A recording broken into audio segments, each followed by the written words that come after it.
When the Monkees burst onto television screens in 1966, they weren't just a band, they were an idea. Conceived as a made-for-TV pop group inspired by the Beatles' film A Hard Day's Night, the Monkees fused comedy, music, and youth culture into something completely new. Their catchy songs, goofy humor, and offbeat charisma made them instant icons.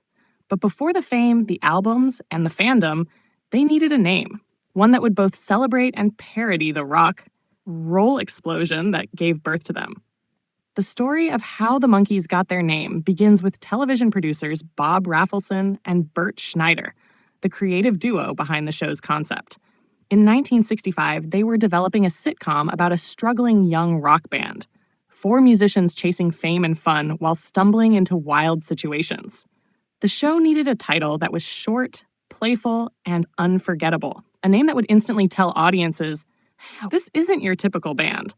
Their inspiration, naturally, came from the kings of 1960s pop, the Beatles.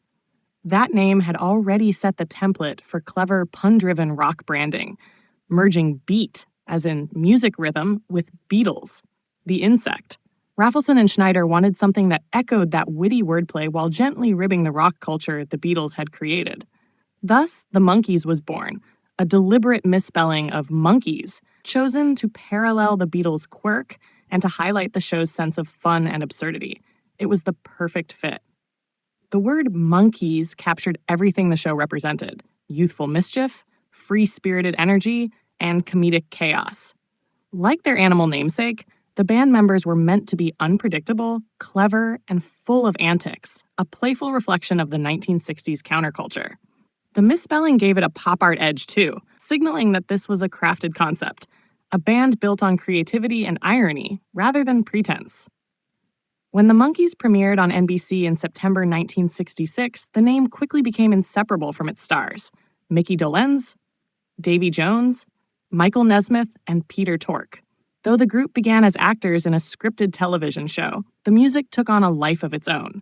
Their debut single, Last Train to Clarksville, hit #1 before the first episode even aired, and soon the Monkees were a bona fide pop phenomenon. With hits like I'm a Believer, Daydream Believer, and Pleasant Valley Sunday, they bridged the gap between TV fiction and musical reality.